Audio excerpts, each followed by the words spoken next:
फुलांनी, चित्रांनी, फुग्यांनी सजवलेल्या शाळा, युनिफॉर्म घालून पाठीवर वेगवेगळ्या आकाराच्या रंगांची दप्तरं घेतलेले, आईबाबांचा हात घट्ट धरून रडत असलेली, काही हिरमुसलेल्या चेहऱ्याने गप्प उभी असलेली मुलं, काही कुतूहलानं बघत असलेली, हसत खेळत असलेली मुलं, रडणाऱ्या मुलांना समजावत असलेले शिक्षक, संचूत चेहऱ्यानं उभे असलेले पालक हे दृश्य आज शहरातील बहुतांश सर्व शाळांमध्ये दिसून आलं.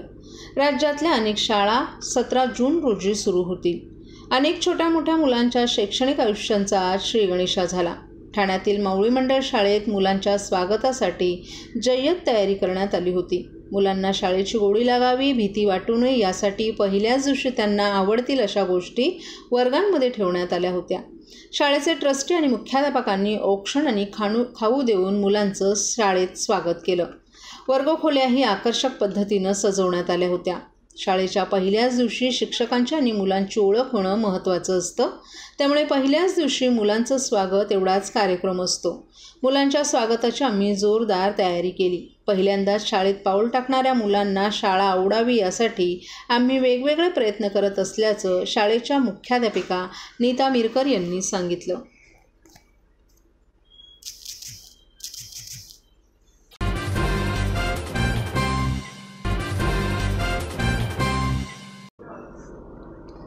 मुख्यमंत्री एकनाथ शिंदे यांच्या संवेदनशील स्वभावाचा पुन्हा एकदा प्रत्यय आला असून रस्त्यावर अपघातग्रस्तांसाठी ते देवदूत ठरलेत.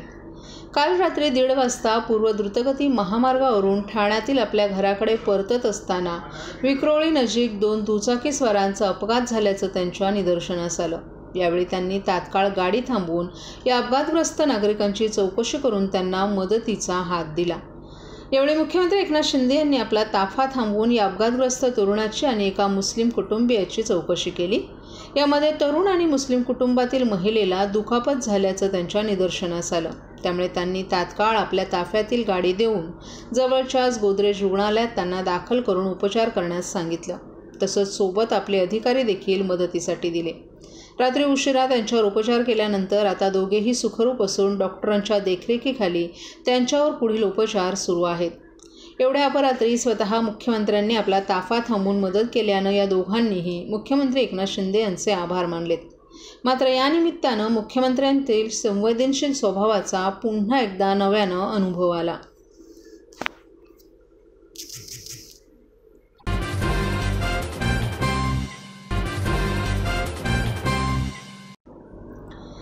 माजी सहकार राज्यमंत्री आणि हिंगोली विधानसभा मतदारसंघातून 4 वेळा शिवसेनेचे प्रतिनिधित्व केलेले माजी आमदार डॉ. जयप्रकाश मुंदडा यांनी आज मुख्यमंत्री एकनाथ शिंदे यांच्या उपस्थितीत शिवसेनेत जाहीर प्रवेश केलाय. यावेळी मुख्यमंत्री एकनाथ शिंदे यांनी त्यांचं पक्षात स्वागत करून त्यांना त्यांच्या भावी सामाजिक आणि राजकीय वाटचालीसाठी शुभेच्छा दिल्या. गेल्या काही वर्षांपासून पक्षात डावलले गेल्यानं तसंच लोकसभा निवडणुकीतही उद्धव ठाकरे यांनी पक्षाच्या पदाधिकाऱ्यांचं म्हणणं जाणून न घेता परस्पर उमेदवार जाहीर केल्यामुळे व्यथित होऊन त्यांनी उबाटा सेनेची साथ सोडून शिवसेनेत प्रवेश करण्याचा निर्णय घेतला. यावेळी खासदार नरेश मस्के, शिवसेना उपनेते विजय नहाटा, हिंगोलीचे संपर्क प्रमुख आनंद जाधव, उपजिल्हा प्रमुख राजू चापके आणि त्यांचे इतर कार्यकर्तेही उपस्थित होते. खाली खासदारकीसाठी मागितलं सर्वात सिनियर मोस्ट मी होतो. मला कॉम्पिटेटर सुद्धा कोणी नव्हतं.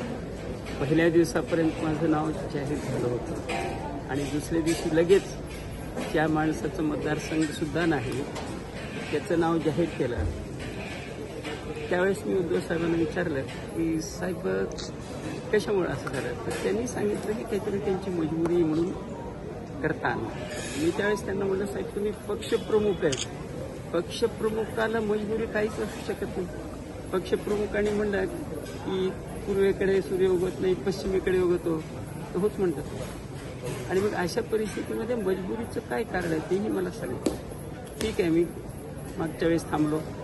याही वेळेस तीच परिस्थिती झाली. यावेळेस तर नेहमीसाठी उद्धव साहेब सगळ्या कार्यकर्त्याला पदाधिकाऱ्याला बोलवायची, मीटिंग घ्यायची, 1 to 1 चर्चा करायची आणि मग उमेदवार ठरायचं. यावेळेस मीटिंग बोलवली जिल्ह्याच्या पदाधिकाऱ्यांची, दुपारी मीटिंग होती आणि सकाळीच नाव जाहीर करून टाकलं.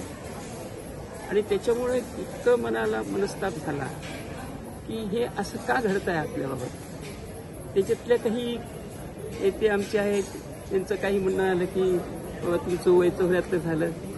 मी म्हणलं गीते साहेबाचं वय माझ्याबरोबरच आहे, त्यांना तिकीट मिळालं, त्यांना मिळालं तिकीट.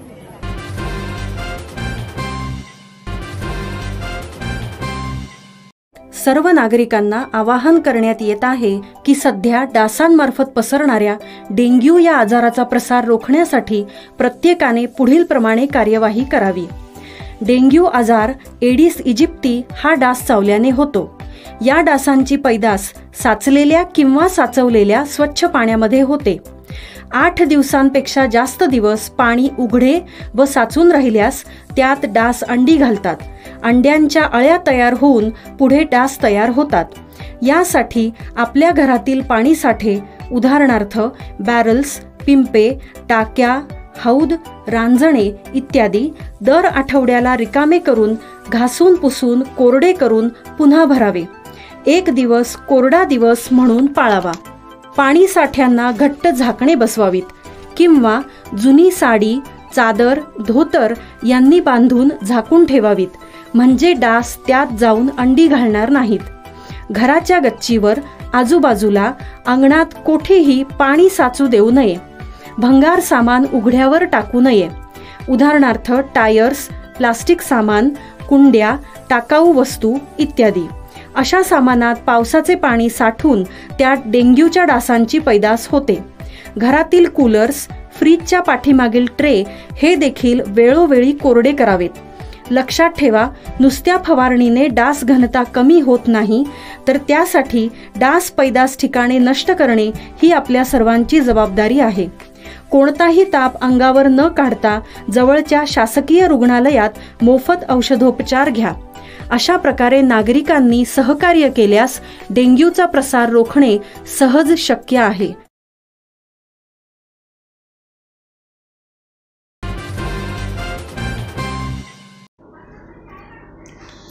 पीपल्स रिपब्लिकन पक्ष हा महायुतीचा घटक पक्ष असल्यामुळे आम्हाला सत्तेत वाटा मिळायलाच हवा. तसंच विधानसभा निवडणुकीत आम्हाला योग्य जागा न दिल्यास आम्ही 30 जागा लढू असं PRPचे राष्ट्रीय अध्यक्ष प्राध्यापक जोगेंद्र कवाडे यांनी पत्रकारांशी बोलताना सांगितलं.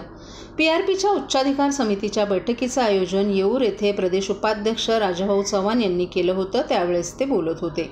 यावेळी पक्षाचे राष्ट्रीय कार्याध्यक्ष जयदीप कवाडे, गणेश उन्हावणे, चरणदास इंगोले, प्रमोद टाळे, अजमल पटेल, कपिल लिंगायत, ND सोनकांबळे, अनिल तुरकुमारे, विजय वाघमारे, आनंद कडाळे, नागसेन क्षीरसागर, रत्नाताई मोहोड, मृणाल गोस्वामी, शमी खान, राजेंद्र हिवाळे, अशोक कांबळे, नंदकुमार गोंधळी आदी उपस्थित होते. आम्ही महायुतीचे घटक पक्ष आहोत. आता केंद्रात NDAचं सरकार आले. या सरकारनं शोषित, पीडित, कष्टकरी शेतकरी यांच्या कल्याणासाठी भरीव कामगिरी करावी अशी अपेक्षा असल्याचं जोगेंद्र कवाडे यांनी सांगितलं. आता निवडणुका संपल्या आहेत. निवडणुकांमध्ये लोक एकमेकांचे विरोधक असतात, शत्रू नसतात. याचं भान ठेवून कुणीही दुखावणार नाही याची काळजी सत्ताधारी वर्गानं घ्यायला हवी असं सांगत आम्हाला सत्तेत वाटा हवा असल्याचं त्यांनी सांगितलं. आता मंत्रिमंडळाचा विस्तार केला जाणार असल्यानं आम्हाला एक कॅबिनेट आणि एक राज्यमंत्रीपद तसंच महामंडळात प्रतिनिधित्व द्यावं. आगामी विधानसभा निवडणुकीत चांगल्या जागा द्याव्यात, अन्यथा आम्ही 30 जागांवर निवडणूक लढवू असंही त्यांनी सांगितलं. दरम्यान संविधान बदलण्याचा प्रश्नच निर्माण झाला नाही. भाजपमधील काही लोकांनी याबाबत विधानं केली होती. त्याविरोधात आम्ही कारवाईची मागणी केल्यानंतर अशी विधानं करणाऱ्यांवर भाजपनं कारवाई केली असंही प्राध्यापक जोगेंद्र कवाडे यांनी सांगितलं. आमच्या पीपल्स रिपब्लिकन पक्षाच्या उच्चाधिकार समितीची बैठक आज ठाणे ठिकाणी होत आहे. येऊ घातलेल्या विधानसभेच्या निवडणुकीच्या संदर्भात अत्यंत महत्त्वपूर्ण अशा प्रकारची आमच्या पक्षाची बैठक आहे.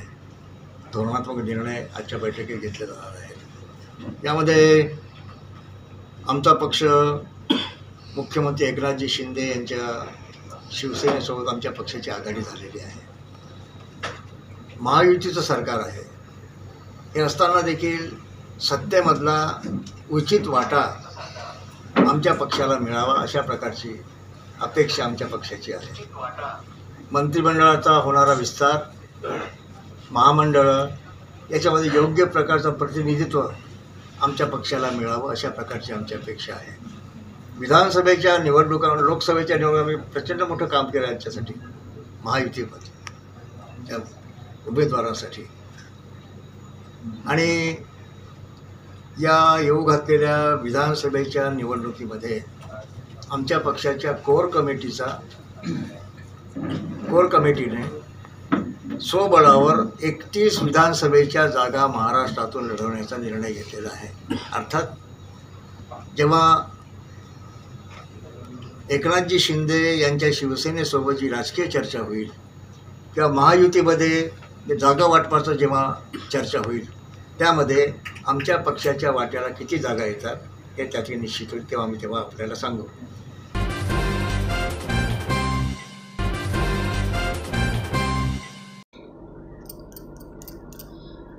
पंढरपूर आषाढी वारीत सहभागी होणाऱ्या दिंड्यांना 20,000 रुपयांचं अनुदान दिलं जाईल अशी घोषणा मुख्यमंत्री एकनाथ शिंदे यांनी दिली आहे. यंदाची आषाढी वारी स्वच्छ, निर्मळ आणि सुरक्षित व्हावी यासाठी शासन सर्वतोपरी नियोजन करत असल्याचंही त्यांनी सांगितलं. पंढरपूर तीर्थक्षेत्र आषाढी एकादशी वारी पालखी सोहळा पूर्वनियोजनासाठी मुख्यमंत्री एकनाथ शिंदे यांच्या अध्यक्षतेखाली उपमुख्यमंत्री देवेंद्र फडणवीस, उच्च व तंत्रशिक्षण मंत्री चंद्रकांतदादा पाटील यांच्या उपस्थितीत सह्याद्री राज्य अतिथीगृह येथे विशेष बैठक झाली. या बैठकीत मुख्यमंत्री एकनाथ शिंदे बोलत होते. या बैठकीत वारकरी प्रतिनिधींनी मागणी केल्यानुसार दौंड येथील भीमा नदी काठी होणारा कत्तलखाना रद्द करण्याचे निर्देशही मुख्यमंत्र्यांनी या बैठकीत दिले आहेत. या निर्णयाचं बैठकीतच समस्त वारकरी संप्रदायानं टाळ्यांनी आणि हरिनामाच्या गजरात स्वागत केलं. आषाढी वारीसाठी वारकऱ्यांसाठी गटविमा योजना लागू करण्याची तसंच वारकऱ्यांच्या वाहनांना गतवर्षीप्रमाणेच टोलमाफी देण्यात येईल असंही मुख्यमंत्री एकनाथ शिंदे यांनी जाहीर केलं. आषाढी वारीसाठी गतवर्षी पंढरपुरात भेट देऊन पाहणी करून तयारी केली होती. यंदाही चांगलं नियोजन करून आषाढ वारी स्वच्छ, निर्मळ आणि सुरक्षित व्हावी यासाठी शासनाच्या सर्वच विभागांनी चांगली तयारी केल्याचं मुख्यमंत्र्यांनी सांगितलं. विशेषतः अपघात टाळण्यासाठी गृहविभागाला नियोजन करण्याचे निर्देशही त्यांनी दिले आहेत. हे सरकार सर्वसामान्यांचं सरकार आहे, शेतकऱ्यांचं आणि वारकऱ्यांचं आहे. सरकारनं कमी वेळात शेतकरी, माता भगिनी आणि तरुणांसाठी जास्तीत जास्त निर्णय घेतलेत. आषाढी वारीसाठी विभागीय आयुक्तांसह विविध विभागांनी चांगली तयारी केली आहे. वारीच्या नियोजनासाठी गतवर्षीप्रमाणेच मंत्रालयातून नोडल अधिकाऱ्यांची नियुक्तीही करण्यात आली आहे. आषाढ वारीतील वारकऱ्यांचा दुर्दैवानं अपघात झाल्यास गटविमा मिळावा म्हणून गेल्या वर्षीपासून विमा योजना लागू केली आहे. या योजनेची प्रभावी अंमलबजावणी व्हावी यासाठी SOP निश्चित केली जाईल असंही मुख्यमंत्र्यांनी सांगितलं. पालखी मार्ग असणाऱ्या रस्त्यांच्या दुरुस्तीसाठी विशेष लक्ष पुरवण्यात येत आहे.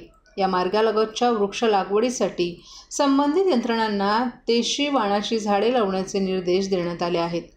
वारीसाठी जास्तीच्या ST बसेसची सुविधा उपलब्ध करण्यात आली आहे. स्वच्छतेसाठी सक्षम आणि यंत्रणांचा सहभाग घेण्यात येत आहे.